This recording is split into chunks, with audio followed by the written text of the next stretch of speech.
rookie is shaking up the NFC North, according to ESPN. A veteran with $1 million contract could leave Chicago sooner than expected, and the options to improve the pass rush are vanishing. Everything is changing for the Bears, and you need to know what's going on. Stick around until the end, because what I'm about to tell you will determine Chicago's future in 2025.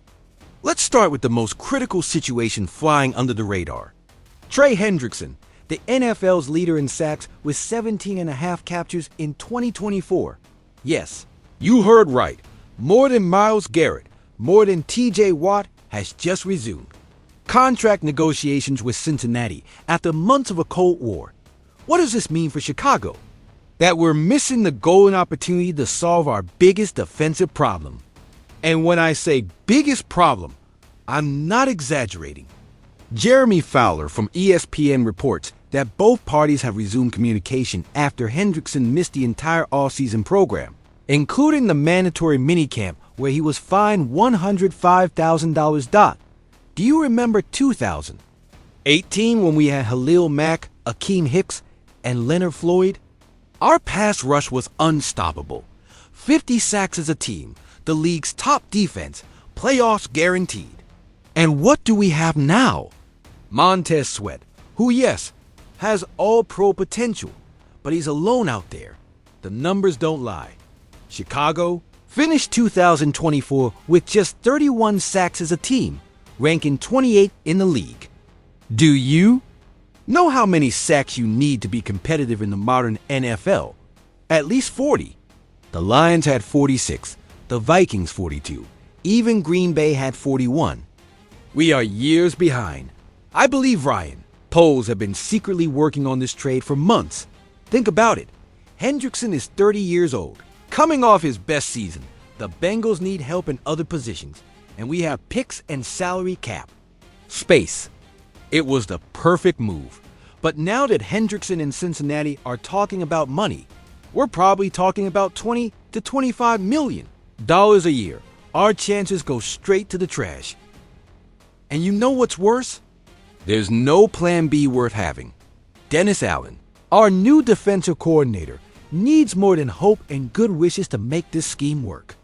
Let's analyze player by player. Montez Sweat came from Washington mid-season 2023, ended with 6 sacks in 9 games with us, projected for 10 to 12 sacks in a full season. Good, but not elite. Dayo. Here's Poe's big bet. Had 8 sacks in 2023 with Indianapolis, but look at these numbers. 2021, 2 sacks. 2022, 5 sacks. 2024, 3 sacks. See the pattern? One good year between 3 mediocre ones. Austin Booker, our 2024 rookie, a 5th-round pick many called steal of the draft. Reality, 1.5 sacks, 52.5 grade on Pro Football Focus, 59.4 pass rush score, which placed him 16th among Chicago's OWN defenders. Is that development or blind hope? The NFC North is brutal. ESPN reports that for the first time in history, 2 teams from the same division, Lions and Vikings, have 14 or more wins.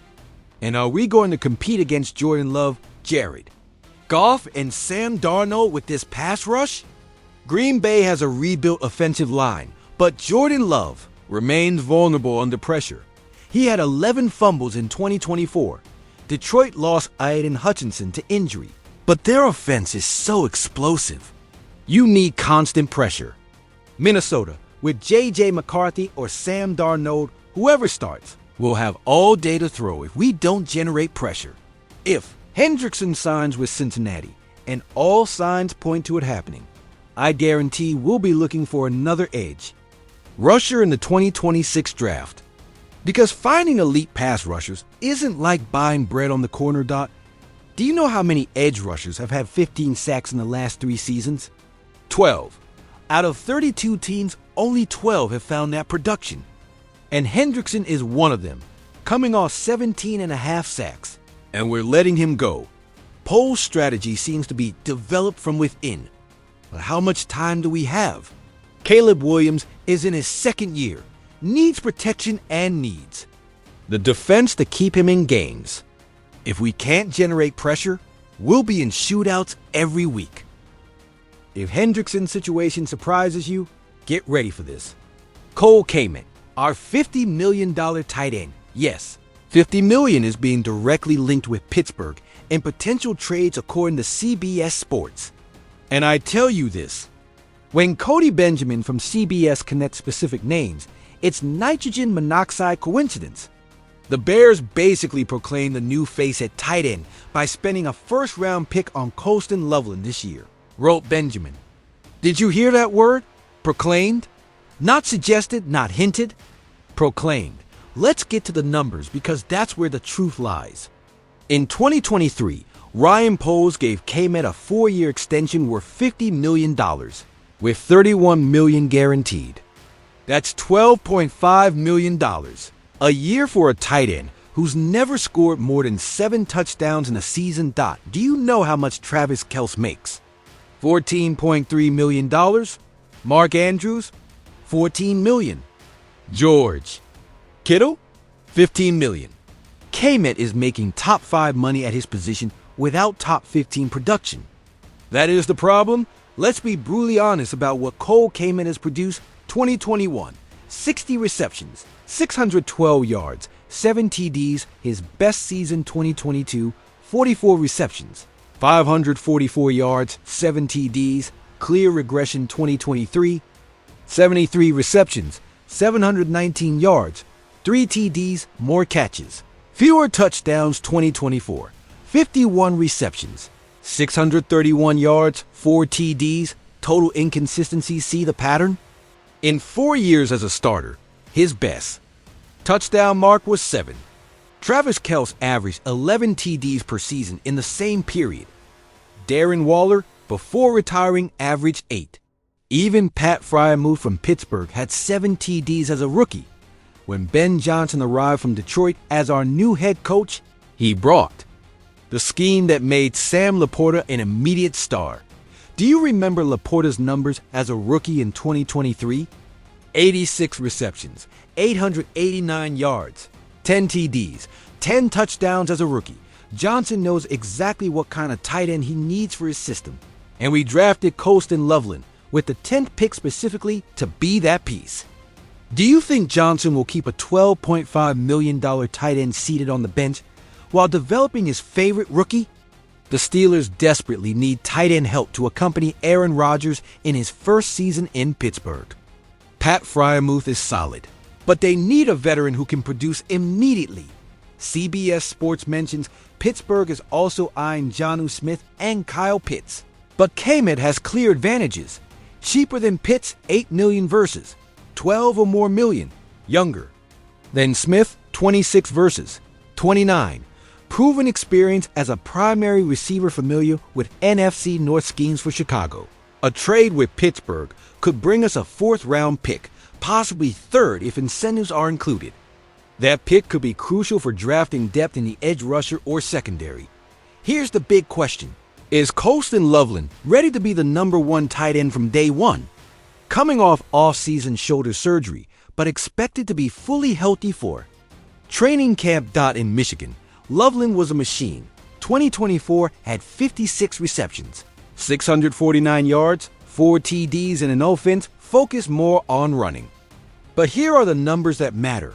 6'5", 245 pounds, perfect size 4.5740.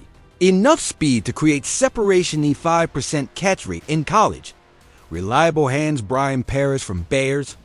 On SI states clearly, once Johnson and the coaching staff have a good look at Loveland in training camp, the possibility of a Kmet trade skyrockets.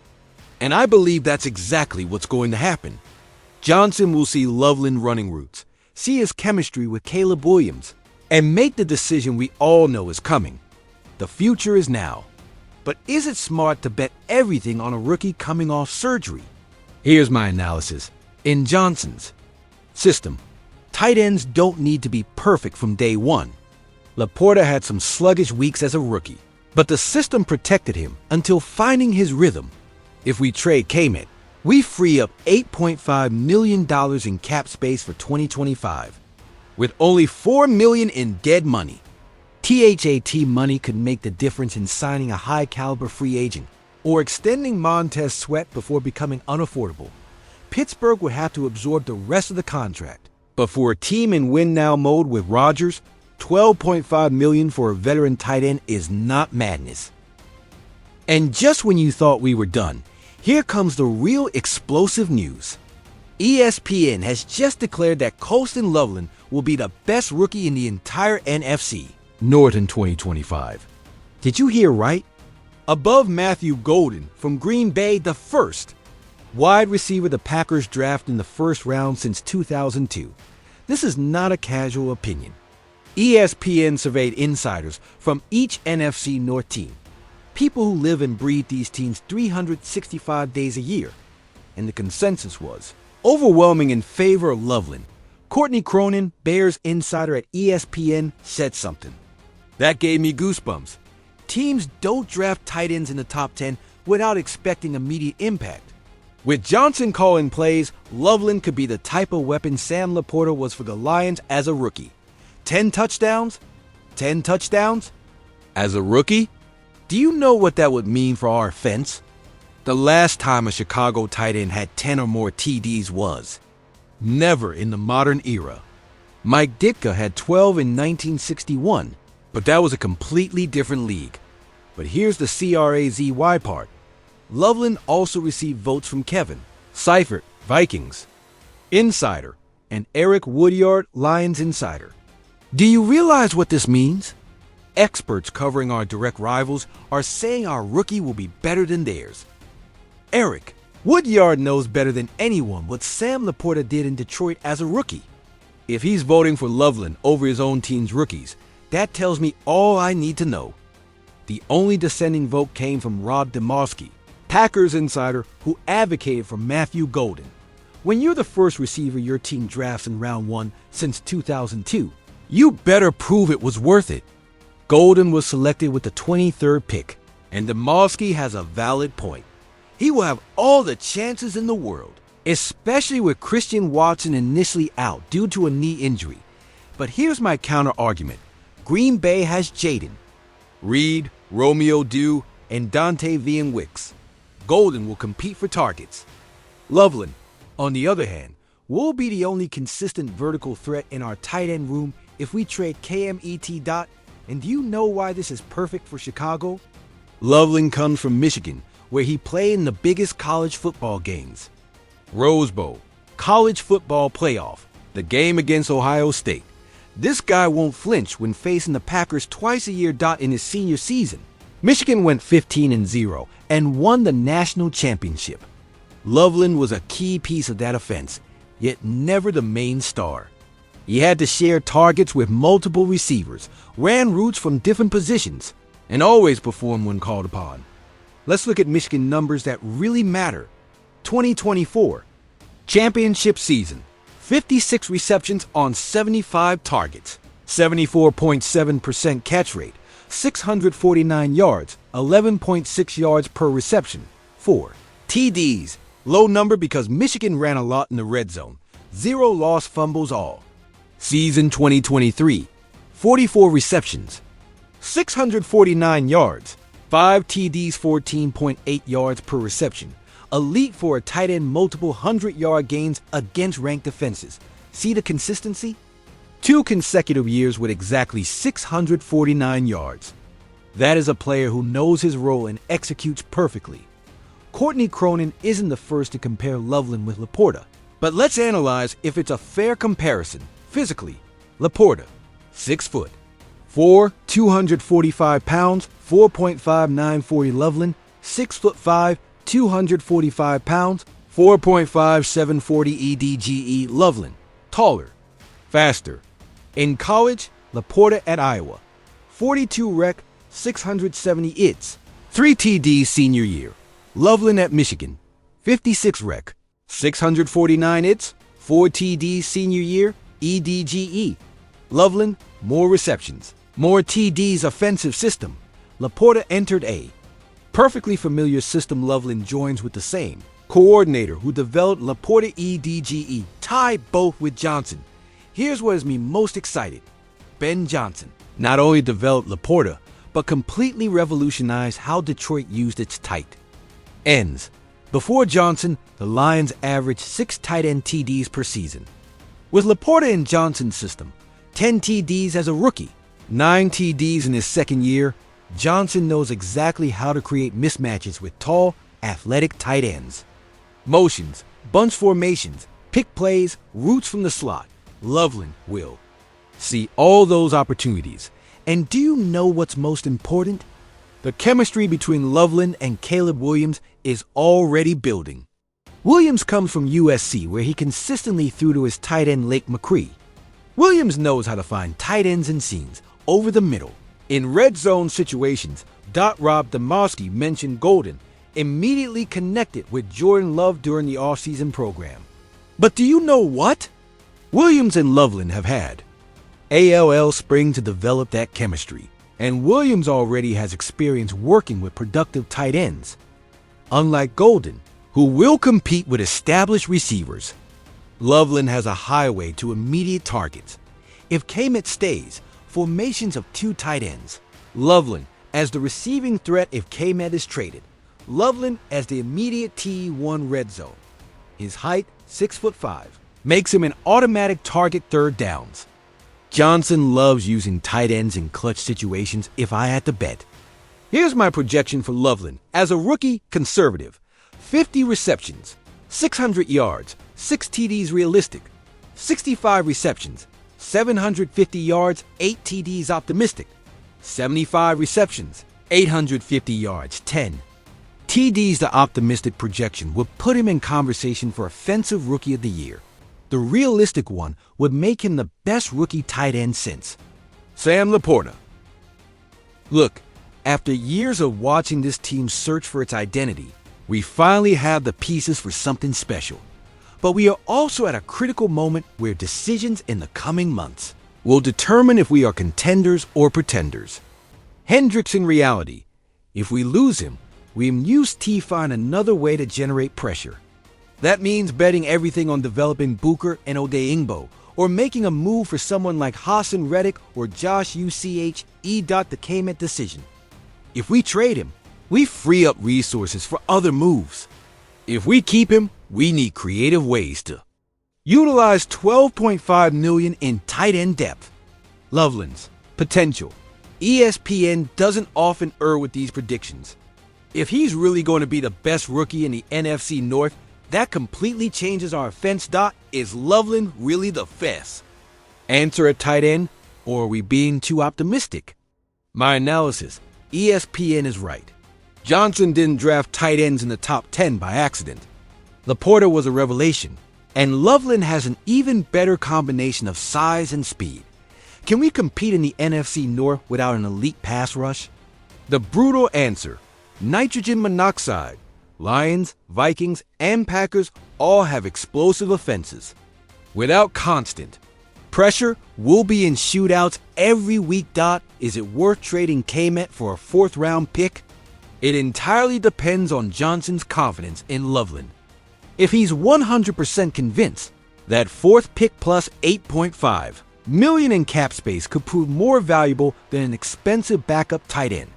Caleb Williams is in his 2nd year. Statistically, the year QBs make their biggest jump. We have an offensive head coach who knows how to maximize talent. The NFC North is competitive, but not unreachable. If Loveland is really as good as ESPN predicts, if we find a way to generate more pass rush, if we keep our secondary healthy, we could be looking at playoffs for the first time since 2020. This is the season where everything is defined. Ryan Poles has had 3 years to build this roster. Ben Johnson has the tools he needs. It's time to see if we're truly different, or still the same old Bears. Would you rather bet on Loveland's potential or maintain Kmet's security? Does losing Hendrickson doom us to another mediocre season? Do you really think Loveland can be better than Matthew Golden as a rookie? What would you do if you were Ryan Poles? Trade Kmet now, or wait to see what happens in training camp? In 6 months, we'll know if ESPN was right about Loveland, if Pittsburgh indeed wanted Kmet, and if losing Hendrickson was the mistake that cost us a playoff season. But for now, we have hope. We have a rookie that national experts already recognize as special. We have bold decisions on the horizon. We have a head coach who knows how to win. Is it enough to compete in the NFC North? We will find out together. Leave your answers in the comments because this community is a family that lives and breathes navy blue and orange. If you believe Loveland will be better than Golden, give this analysis a like. If you think we need to trade Kmet right now, share this content because your Bears friends need to see this. This is just the start of a season that could change everything for Chicago. See you in the next explosive analysis.